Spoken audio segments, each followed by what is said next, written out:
ഉത്തർപ്രദേശിൽ സമാജ്വാദി പാർട്ടിയിൽ നാടകീയ സംഭവങ്ങൾ. അഖിലേഷ് യാദവിനെയും രാംഗോപാൽ യാദവിനെയും പാർട്ടിയിൽ തിരിച്ചെടുത്തു. ഭരണമുന്നണിയിലെ ഭൂരിപക്ഷം എംഎൽഎമാരുടെയും പിന്തുണ അഖിലേഷ് യാദവ് ഉറപ്പിച്ച സാഹചര്യത്തിലാണ് നാടകീയ സംഭവങ്ങൾ അരങ്ങേറിയത്. 229 എംഎൽഎമാരിൽ 194 എംഎൽഎമാർ അഖിലേഷിന് പിന്തുണ അറിയിച്ച് കത്ത് നൽകിയിരുന്നു. കൂടുതൽ വിവരങ്ങളുമായി ഇപ്പോൾ എം സന്തോഷ് ദില്ലിയിൽ നിന്നും ചേരുന്നു. സന്തോഷ്, എന്തൊക്കെയാണ് വിവരങ്ങൾ?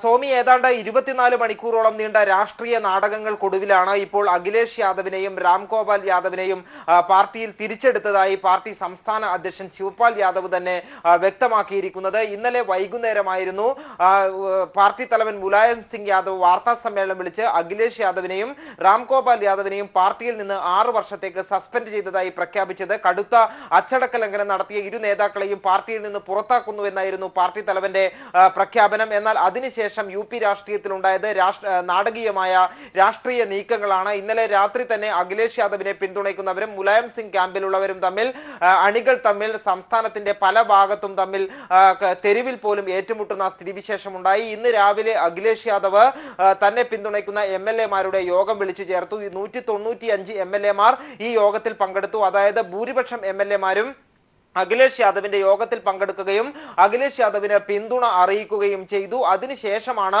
ഈ യോഗം നടക്കുന്നതിനിടെയാണ് പാർട്ടി തലവൻ മുലായം സിംഗ് യാദവ് പാർട്ടി ലക്നൌവിലെ പാർട്ടി ആസ്ഥാനത്തിലെത്തി പാർട്ടിയിലെ മുതിർന്ന നേതാവായ അസം ഖാനുമായി ചർച്ച നടത്തിയത്. ഇതിനുശേഷം അസം ഖാനെ പ്രത്യേക ദൂതനായി അഖിലേഷ് യാദവിന്റെ വസതിയിലേക്ക് പറഞ്ഞയക്കുകയും ചെയ്തു. അതിനുശേഷം അസം ഖാനും അഖിലേഷ് യാദവും മുലായം സിംഗ് യാദവിനെ പാർട്ടി ആസ്ഥാനത്തെത്തി ചർച്ചകൾ നടത്തി. ഈ ചർച്ചയിലാണ് തീരുമാനമുണ്ടായത്. പാർട്ടിയിൽ നിന്ന് പുറത്താക്കണമെന്നുള്ള ഒരു ആവശ്യം അഖിലേഷ് യാദവ് മുന്നോട്ട് വെച്ചു. അസം ഖാനും ഇതിൽ പിന്തുണ അറിയിച്ചു. എന്നാൽ മുലായം സിംഗ് യാദവ് ഇത് സംബന്ധിച്ച് തീരുമാനം എടുത്തിട്ടുണ്ടോ എന്നുള്ള കാര്യം ഇതുവരെ പുറത്തുവിട്ടില്ല. അതിനുശേഷമാണ് അല്പസമയത്തിന് ശേഷം മുലായം സിംഗ് യാദവും പാർട്ടി സംസ്ഥാന അധ്യക്ഷൻ ശിവപാൽ യാദവും തമ്മിൽ കൂടിക്കാഴ്ച നടത്തിയത്. ഏറെ നേരം പിന്നിടും മുമ്പ് തന്നെ അഖിലേഷ് യാദവിനെ തിരിച്ചെടുക്കുമെന്നുള്ള സൂചനകൾ പുറത്തു വന്നു.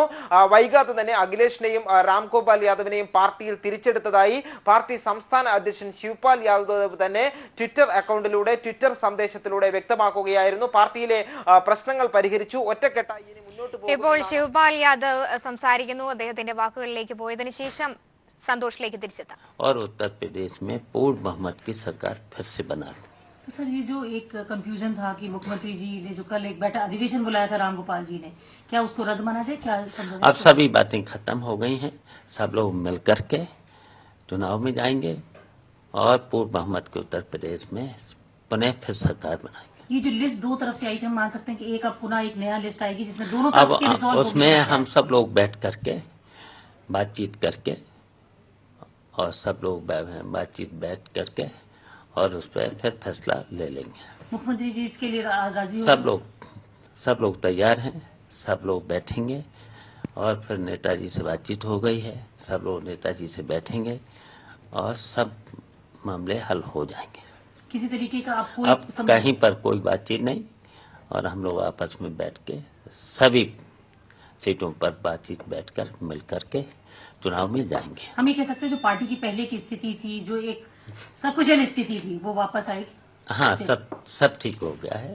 सभी जो भी थे, जब निष्कासन रद्द हो गया है, नेताजी का आदेश मिल गया है और अभी सब लोग नेताजी के पास से बैठे हैं और हम वहीं से आ रहे हैं।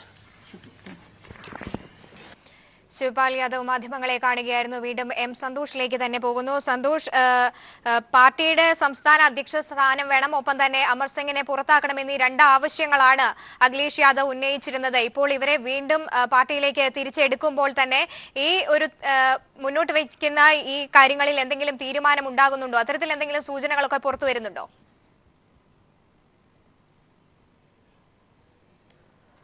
സോമി, ശിവപാൽ യാദവ് ഇപ്പോൾ വ്യക്തമാക്കിയത് പാർട്ടിയിലെ എല്ലാ പ്രശ്നങ്ങളും ചർച്ചയിലൂടെ പരിഹരിച്ചു എന്നാണ്. പാർട്ടിയിലെ തലവൻ മുലായം സിംഗ് യാദവുമായി നടത്തിയ ചർച്ചകളിലൂടെ പ്രശ്നങ്ങൾ പരിഹരിച്ചെന്നും പാർട്ടി ഒറ്റക്കെട്ടായി മുന്നോട്ട് പോകുമെന്നാണ് ശിവപാൽ യാദവ് വ്യക്തമാക്കിയിട്ടുള്ളത്. അഖിലേഷിന്റെ ആവശ്യങ്ങളെ സംബന്ധിച്ച് മുലായം സിംഗ് യാദവ് എന്ത് തീരുമാനമെടുത്തു എന്നുള്ള കാര്യം വ്യക്തമല്ല. ഇക്കാര്യത്തിൽ വൈകാതെ തന്നെ ഒരു വിശദീകരണം ഉണ്ടാകും എന്നാണ് പ്രതീക്ഷിക്കപ്പെടുന്നത്.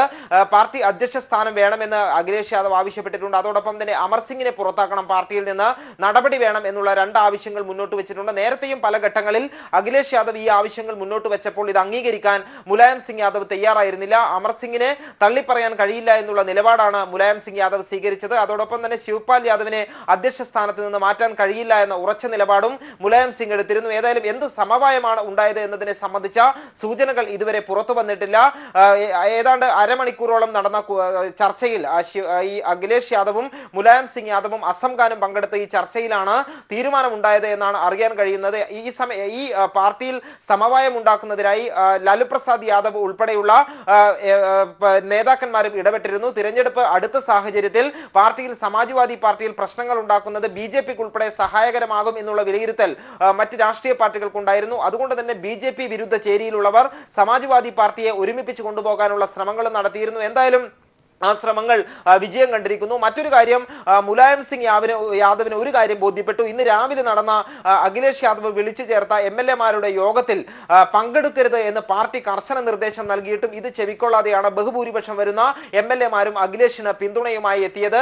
അഖിലേഷ് അത്തരത്തിൽ ഭൂരിപക്ഷം MLA-മാരുടെ സഖ്യകക്ഷികളുടേതുൾപ്പെടെ അധികാരം നിലനിർത്താനുള്ള ഭൂരിപക്ഷമുണ്ട് എന്നുള്ള ശക്തി പ്രകടനം തന്നെയായിരുന്നു രാവിലെ നടന്ന ആ ഒരു യോഗം. ഏതായാലും ഇപ്പോഴിങ്ങനെ ഒരു നടപടി പാർട്ടിയിലേക്ക് അഖിലേഷിനെ തിരിച്ചു കൊണ്ടുവരുന്ന ഒരു നടപടി മുലായത്തിന്റെ ഭാഗത്ത് നിന്നും ഉണ്ടായില്ലെങ്കിൽ രാഷ്ട്രീയ പ്രതിസന്ധിയിലേക്കും ഭരണപ്രതിസന്ധിയിലേക്കും ഉത്തർപ്രദേശ് നീങ്ങുന്ന ഒരു സാഹചര്യം ഉണ്ടാകുമായിരുന്നു. പ്രത്യേകിച്ചും പാർട്ടിയിൽ നിന്നും പുറത്താക്കപ്പെട്ട സാഹചര്യത്തിൽ മുഖ്യമന്ത്രി സ്ഥാനത്ത് തുടരാൻ സ്വാഭാവികവും ഭരണഘടനാപരമായ ചില പ്രശ്നങ്ങൾ അഖിലേഷ് യാദവിനുണ്ട്. ഏതായാലും സഭയിൽ ഭൂരിപക്ഷം തെളിയിക്കുക, വിശ്വാസ വോട്ട് നേടുക എന്നുള്ളത് മാത്രമാണ് പിന്നീട് മുന്നിലുള്ള മാർഗം.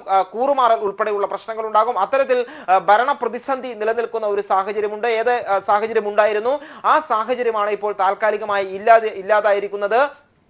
ഏതാണ്ട് 24 മണിക്കൂറോളം നീണ്ടുനിന്ന രാഷ്ട്രീയ അനിശ്ചിതത്വത്തിനൊടുവിൽ സമാജ്വാദി പാർട്ടി ഒറ്റക്കെട്ടായി മുന്നോട്ട് പോകും എന്നുള്ള പ്രഖ്യാപനം പാർട്ടി അധ്യക്ഷന്റെ ഭാഗത്ത് നിന്നും ഉണ്ടായിരിക്കുന്നു. എന്നാൽ എത്ര കാലം ഈ ഒരു ഐക്യം നിലനിൽക്കും എന്നുള്ളതിനെ സംബന്ധിച്ച ഇപ്പോഴും സംശയം നിലനിൽക്കുന്നു. കാരണം എന്തൊക്കെ സമവായ ചർച്ചകളിൽ എന്തൊക്കെ കാര്യങ്ങളിൽ തീരുമാനമുണ്ടായി എന്നുള്ള കാര്യത്തിൽ വ്യക്തത വന്നാൽ മാത്രമേ ഈ ഒരു ഐക്യം ഏതുവരെ മുന്നോട്ട് പോകും എന്ന് നമുക്ക് കൃത്യമായി പറയാൻ കഴിയൂ. കാരണം ഒരു മാസം മുമ്പ് ഇതേ സമാന സാഹചര്യം ഉണ്ടായ സമയത്ത് സമാന രീതിയിൽ മാരത്തോൺ ചർച്ചകൾ നടത്തി പ്രശ്നങ്ങൾ പരിഹരിച്ച് മുന്നോട്ട് പോകുമെന്ന് പാർട്ടി തലവൻ തന്നെ വ്യക്തമാക്കിയിരുന്നു. എന്നാൽ ആ വെടിനിർത്തൽ കരാർ ഏതാണ്ട് ഒരു മാസം മാത്രമേ നീണ്ടു നിന്നുള്ളൂ. സ്ഥാനാർത്ഥി പ്രഖ്യാപനവുമായി ബന്ധപ്പെട്ട് വീണ്ടും പാർട്ടിയിൽ കലഹം പൊട്ടിപ്പുറപ്പെടുകയും ഇരുവിഭാഗവും തമ്മിൽ ശക്തമായ വാക്പോരാട്ടം നടത്തുകയും ചെയ്തു. ഇതിനെ തുടർന്നാണ് അഖിലേഷിനെ പുറത്താക്കിക്കൊണ്ട് പാർട്ടിയിലെ താൽക്കാലിക കലഹം അവസാനിപ്പിക്കുക എന്നുള്ള വഴി മുലായം സിംഗ് യാദവ് തെരഞ്ഞെടുത്തത്.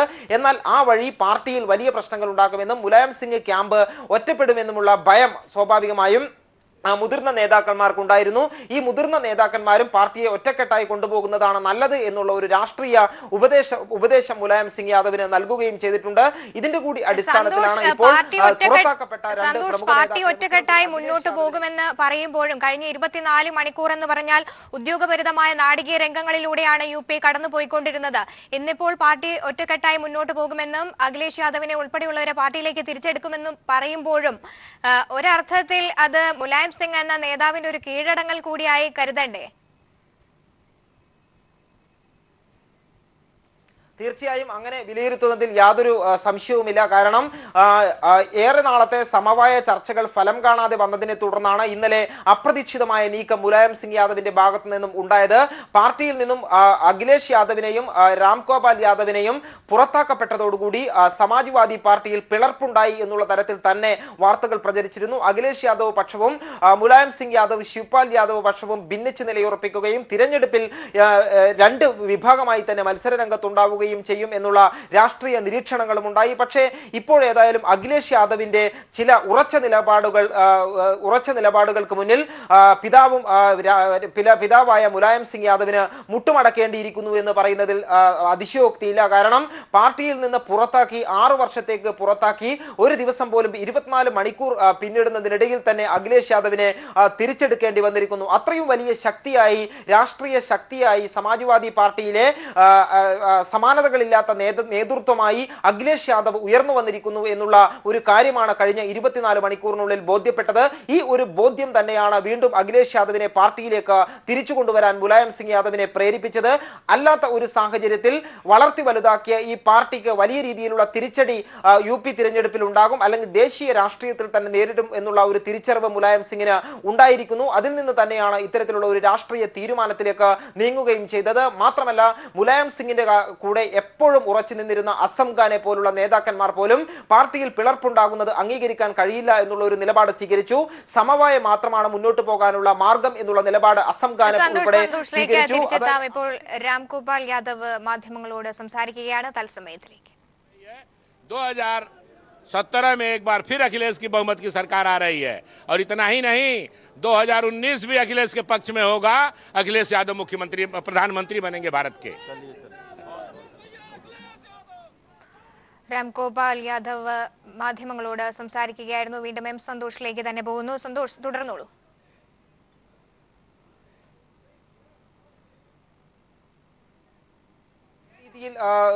ഈ പാർട്ടിയിൽ ഉണ്ടായിരിക്കുന്ന ഈ ഒരു ഭിന്നിപ്പ് അല്ലെങ്കിൽ പാർട്ടിയിൽ പിളർപ്പുണ്ടാകുന്നത് മുലായം സിംഗിനെ അനുകൂലിക്കുന്ന മുതിർന്ന നേതാക്കൾക്ക് പോലും അംഗീകരിക്കാൻ കഴിയില്ലായിരുന്നു. കാരണം അധികാരം തന്നെയാണ് ഏറ്റവും പ്രധാനപ്പെട്ടത്. ഉത്തർപ്രദേശ് രാഷ്ട്രീയത്തെ സംബന്ധിച്ചിടത്തോളം അധികാരം നേടുക എന്നുള്ളത് തിരഞ്ഞെടുപ്പിന് ദിവസങ്ങൾ മാത്രം അവശേഷിക്കുന്ന സമയത്ത് അധികാരം കൈവിട്ടു പോകും എന്നുള്ള ഭയം മുതിർന്ന നേതാക്കന്മാർക്ക് പോലും ഉണ്ടായിരുന്നു. അതുകൊണ്ട് തന്നെയാണ് അസം ഖാനെ പോലുള്ള മുതിർന്ന നേതാക്കൾ മുലായം സിംഗ് യാദവിനെ അനുകൂലിക്കുന്നവർ പാർട്ടിയിൽ പിളർപ്പൊഴിവാക്കണം എന്നുള്ള അഭ്യർത്ഥന നടത്തിയത്. ആ ഒരു അതായത് അമർ സിംഗിനെതിരെ നടപടി വേണമെന്നുള്ള അഖിലേഷ് യാദവിന്റെ ആവശ്യത്തെ പോലും അംഗീകരിക്കാൻ അസം ഖാനെ പോലുള്ള നേതാക്കന്മാർ തയ്യാറായി. അത് പാർട്ടി തലവൻ മുലായം സിംഗ് യാദവിനെ അറിയിക്കുകയും ചെയ്തു. അത്തരത്തിൽ നടന്ന രാഷ്ട്രീയ കൂടിയാലോചനകൾ അതുതന്നെയാണ് ഇപ്പോൾ പിളർപ്പൊഴിവായി വീണ്ടും പാർട്ടി ഐക്യപ്പെട്ട് ഒന്നിച്ചു മുന്നോട്ട് പോകാനുള്ള ഒരു തീരുമാനത്തിലെത്തിയത്. പക്ഷേ ഈ പ്രശ്നം പൂർണ്ണമായും പരിഹരിക്കപ്പെട്ടു എന്ന് നമുക്ക് പറയാൻ കഴിയില്ല.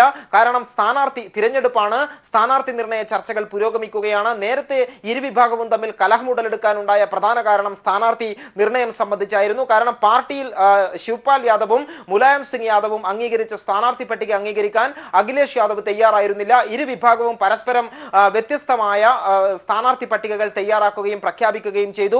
മുലായം സിംഗ് യാദവും ശിവപാൽ യാദവും തയ്യാറാക്കിയ സ്ഥാനാർത്ഥി പട്ടികയിൽ അഖിലേഷ് യാദവിനെ പിന്തുണയ്ക്കുന്ന പ്രമുഖരുടെ പേര് ഉൾപ്പെടുത്തിയില്ല. അതേസമയം അഖിലേഷ് യാദവ് തയ്യാറാക്കിയ പട്ടികയിലാണെങ്കിൽ ശിവപാൽ യാദവിനെ പിന്തുണയ്ക്കുന്ന മന്ത്രിമാരുടെയും സിറ്റിംഗ് MLA-മാരുടെയും പേര് ഉൾപ്പെടുത്തിയില്ല. അത്തരത്തിൽ ഇരുവിഭാഗവും തമ്മിൽ സ്ഥാനാർത്ഥി പട്ടികയുടെ കാര്യത്തിൽ ഭിന്നിച്ചു നിൽക്കുകയായിരുന്നു.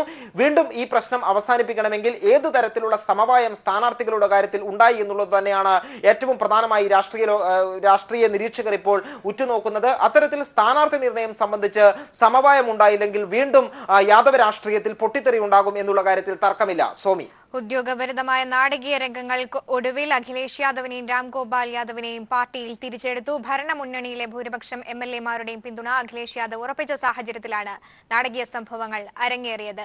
എം സന്തോഷാണ് ദില്ലിയിൽ നിന്നും വിവരങ്ങൾ നൽകിയത്. നോട്ട് നിരോധനം 50 ദിവസം പിന്നിട്ട സാഹചര്യത്തിൽ പ്രധാനമന്ത്രി നരേന്ദ്രമോദി ഇന്ന് വൈകുന്നേരം രാജ്യത്തെ ജനങ്ങളെ അഭിസംബോധന ചെയ്യും. നോട്ട് നിരോധനത്തെ തുടർന്നുണ്ടായ പ്രതിസന്ധി മറികടക്കാൻ സാമ്പത്തിക ഉത്തേജക നടപടികൾ ഉണ്ടായേക്കും. അതേസമയം ATM-കളിൽ നിന്ന് ഒരു ദിവസം പിൻവലിക്കാവുന്ന തുക 4500 രൂപയാക്കി ഉയർത്തി. ജനുവരി 1 മുതൽ പ്രാബല്യത്തിലാകും. എന്നാൽ ആഴ്ചയിൽ പിൻവലിക്കാവുന്ന തുകയായ 24,000 രൂപയിൽ മാറ്റമില്ല. വിവരങ്ങളുമായി സന്തോഷ് സർലിംഗ് ദില്ലിയിൽ നിന്നും ചേരുന്നുണ്ട്. സന്തോഷ്, എന്തൊക്കെയാണ് വിവരങ്ങൾ? എല്ലാ കണ്ണുകളും ഇപ്പോൾ പ്രധാനമന്ത്രിയിലേക്കാണ്. തകർന്നടിഞ്ഞ സാമ്പത്തിക മേഖലയ്ക്ക് ഉത്തേജക പാക്കേജുകൾ ഉണ്ടാകുമോ? കർഷകർക്കും ചെറുകിട കച്ചവടക്കാർക്കും ഇനി എന്തായിരിക്കും പ്രധാനമന്ത്രി നൽകുക തുടങ്ങിയ കാര്യങ്ങളാണ് ഇപ്പോൾ എല്ലാവരും ഉറ്റുനോക്കുന്നത്. രാത്രി 7:30 ദൂരദർശനിലൂടെ രാജ്യത്തെ പ്രധാനമന്ത്രി നരേന്ദ്രമോദി അഭിസംബോധന ചെയ്യും എന്നാണ് ഇപ്പോൾ അനൌദ്യോഗികമായി ലഭിക്കുന്ന വിവരം. പക്ഷേ ഇതിലെ സമയക്രമത്തിൽ മാറ്റം വരുത്താം. BJP വൃത്തങ്ങൾ തന്നെ പ്രചരിപ്പിക്കുന്നത് പ്രകാരമാണെങ്കിൽ BPL കാർഡ് ഉടമകൾക്ക് സൗജന്യ ഗ്യാസ് കണക്ഷൻ, കർഷകർക്ക് ആനുകൂല്യ പദ്ധതികൾ, നോട്ടറികൾ തുടങ്ങിയവ പ്രധാനമന്ത്രി പ്രഖ്യാപിക്കും എന്നതാണ്. എന്നാൽ ഇന്നലെ പ്രധാനമന്ത്രി നടത്തിയ പ്രസംഗത്തിൽ നിന്നൊക്കെ പറഞ്ഞത് ഇനി വരാനുള്ളത് ദരിദ്രരുടെ, പാവങ്ങൾക്ക് വേണ്ടിയുള്ള ദിവസങ്ങളായിരിക്കും എന്നാണ്. അത്തരത്തിലുള്ള പ്രഖ്യാപനങ്ങളും പൊതുവെ പ്രതീക്ഷിക്കപ്പെടുന്നുണ്ട്. മറ്റ് കാര്യങ്ങൾക്ക് ഒരു വ്യക്തത ഇപ്പോഴും ഉണ്ടായിട്ടില്ല. അതേസമയം റിസർവ് ബാങ്ക് ആകട്ടെ ഭാഗികമായി നോട്ട് പിൻവലിക്കാൻ ഏർപ്പെടുത്തിയ ചെയ്യുന്ന നിയന്ത്രണം പിൻവലിച്ചു. 2500 രൂപയായിരുന്നു ഇതുവരെ ATM-ൽ നിന്നും നേരിട്ട് ഒരു ദിവസം പിൻവലിക്കാവുന്നത്. ഇത് ജനുവരി 1 മുതൽ 4500 രൂപയായി ഉയർത്തുകയും ചെയ്തിട്ടുണ്ട്. സോമി. സന്തോഷ് സർലിംഗ് ആണ് ദില്ലിയിൽ നിന്നും വിവരങ്ങൾ നൽകിയത്. തിരികെ വാർത്തയിലേക്ക്. അണ്ണാ DMK പാർട്ടിയുടെ ജനറൽ സെക്രട്ടറി സ്ഥാനം ശശികല ഏറ്റെടുത്തു. റോയൽപേട്ടയിൽ പാർട്ടി ആസ്ഥാനത്ത് നടന്ന ചടങ്ങിലാണ് ശശികല പാർട്ടി അമരത്വം ഏറ്റെടുത്തത്. AIADMK 100 വർഷം തമിഴ്നാട് ഭരിക്കുമെന്ന് ശശികല പറഞ്ഞു. ഏകപക്ഷീയമായി തന്നെ തെരഞ്ഞെടുത്തതിൽ പാർട്ടി പ്രവർത്തകരോട് ശശികല നന്ദിയും അറിയിച്ചു. പാർട്ടി ആസ്ഥാനത്ത് നടന്ന ചടങ്ങിലാണ് ശശികല ജനറൽ സെക്രട്ടറിയായി പദവി ഏറ്റെടുത്തത്. റോയപ്പേട്ടയിലെ MGRന്റെ സ്മാരകത്തിൽ പുഷ്പാഞ്ജലി അർപ്പിച്ചതിന് ശേഷമാണ് ശശികല ചടങ്ങിലേക്ക് എത്തിയത്. ജയലളിത നയിച്ച പാതയിലൂടെ പാർട്ടിയെ നയിക്കുമെന്ന് ശശികല പറഞ്ഞു. ജയലളിതയുടെ വിയോഗത്തോടെ തമിഴ്നാട് അനാഥമായെന്നും അവർ പറഞ്ഞു. അടുത്ത 100 വർഷം AIADMK തമിഴ്നാട് ഭരിക്കുമെന്നും തന്റെ ജീവിതം ഇനി തമിഴ് ജനതയ്ക്ക് വേണ്ടി നീക്കിവച്ചിരിക്കുകയാണെന്നും ശശികല പറഞ്ഞു. எந்த வேகத்தில் இந்த இயக்கத்தை வழிநடத்தினார்களோ அதே வேகத்தோடு எந்த இராணுவ கட்டுப்பாட்டோடு அனைத்திந்திய அண்ணா திராவிட முன்னேற்ற கழகத்தை நம் அம்மா வைத்திருந்தார்களோ அதில் கடுகளவும் குறையாத அதே கட்டுப்பாட்டோடு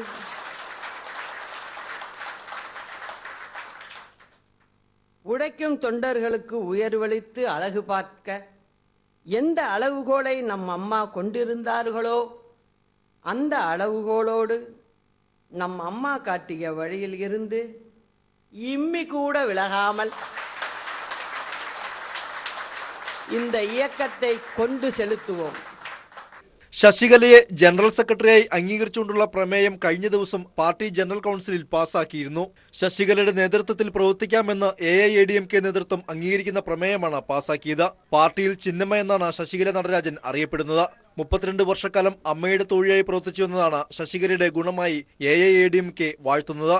പാർട്ടി അംഗമായി കുറഞ്ഞത് 5 വർഷത്തെ പ്രവൃത്തി പരിചയമില്ലാത്തവർ ജനറൽ സെക്രട്ടറി ആകരുതെന്നാണ് AIADMKയുടെ ചട്ടം. ഇത് ഭേദഗതി ചെയ്താണ് ശശികലയെ ജനറൽ സെക്രട്ടറിയായി നിയമിച്ചത്. News desk. സംസ്ഥാനത്തെ ഗതാഗത നിയമങ്ങളെല്ലാം കാറ്റിൽ പറത്തി ഓൺലൈൻ ടാക്സി സംവിധാനം. തിരക്കുള്ള സമയങ്ങളിൽ ഓൺലൈൻ ടാക്സികൾ സർചാർജായി അധിക തുക ഈടാക്കുന്നതായി വ്യാപക പരാതികളാണ് ഉയരുന്നത്.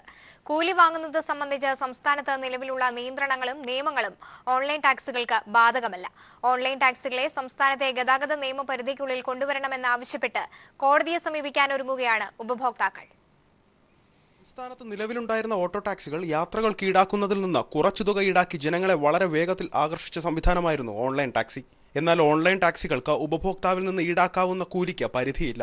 കിലോമീറ്ററിന് 7 രൂപയിൽ തുടങ്ങി എത്ര രൂപ വേണമെങ്കിലും അവർക്ക് ഈടാക്കാം. ഇവരുടെ കൂലി നിയന്ത്രിക്കുന്നത് വിദേശ കമ്പനികളും. ഓൺലൈൻ ടാക്സികൾ സർചാർജ് കൂടി ഈടാക്കുക വഴി ഉപഭോക്താക്കളെ പിഴിഞ്ഞു തുടങ്ങിയിരിക്കുകയാണ്. അതിന് സർജ് പ്രൈസ് എന്ന പേര്, ഡൈനാമിക് പ്രൈസിംഗ് ഉൾപ്പെടെയുള്ള പേരുകൾ കൊടുത്തുകൊണ്ട് ഇന്ത്യയിലെ പ്രധാനപ്പെട്ട നഗരങ്ങളിലെല്ലാം ഇവ നടത്തുന്ന സർവീസ് ജനങ്ങളുടെ വലിയ പരാതിക്ക് കാരണമായതാണ്. ഇത്തരം പരാതികൾ വ്യാപകമായതോടെ ഓൺലൈൻ റേഡിയോ ടാക്സികളെ സംസ്ഥാന മോട്ടോർ വാഹന ചട്ടങ്ങളുടെ പരിധിയിൽ അതത് സംസ്ഥാനങ്ങൾ കൊണ്ടുവരണമെന്ന് വ്യക്തമാക്കി കേന്ദ്ര ഗതാഗത മന്ത്രാലയം നിർദ്ദേശം പുറപ്പെടുവിച്ചിട്ടുണ്ട്. മഹാരാഷ്ട്ര, കർണാടക, ഡൽഹി, പശ്ചിമബംഗാൾ എന്നീ സംസ്ഥാനങ്ങൾ ഓൺലൈൻ ടാക്സികളെ നിയമപരിധിക്കുള്ളിൽ കൊണ്ടുവന്നു കഴിഞ്ഞു. ഉപഭോക്താവിൽ നിന്ന് ഈടാക്കാവുന്ന തുകയ്ക്ക് നിയന്ത്രണവും കൊണ്ടുവന്നു. ആപ്പ് അധിഷ്ഠിത ടാക്സി സേവനത്തെ സംബന്ധിച്ച് കേരളത്തിൽ നിലവിലുള്ള ഗതാഗത നിയമങ്ങളിലും ചട്ടങ്ങളിലും യാതൊന്നും പ്രതിപാദിച്ചിട്ടില്ലെന്നും ഓൺലൈൻ ടാക്സികൾക്കോ റേഡിയോ ടാക്സികൾക്കോ കേരളത്തിൽ എവിടെയും പ്രവർത്തനാനുമതി നൽകിയിട്ടില്ലെന്നും വ്യക്തമാക്കി ട്രാൻസ്പോർട്ട് കമ്മീഷണറേറ്റിൽ നിന്ന് ലഭിച്ച വിവരാവകാശ മറുപടിയാണിത്. പൂർണ്ണമായി നിയമവിധേയമല്ലാതെ പ്രവർത്തിക്കുന്ന ഓൺലൈൻ ടാക്സി സംവിധാനത്തെ നിയമപരിധിക്കുള്ളിൽ കൊണ്ടുവരാൻ അടിയന്തരമായ സർക്കാർ ഇടപെടലാണ് വേണ്ടത്. News bureau, Kochi.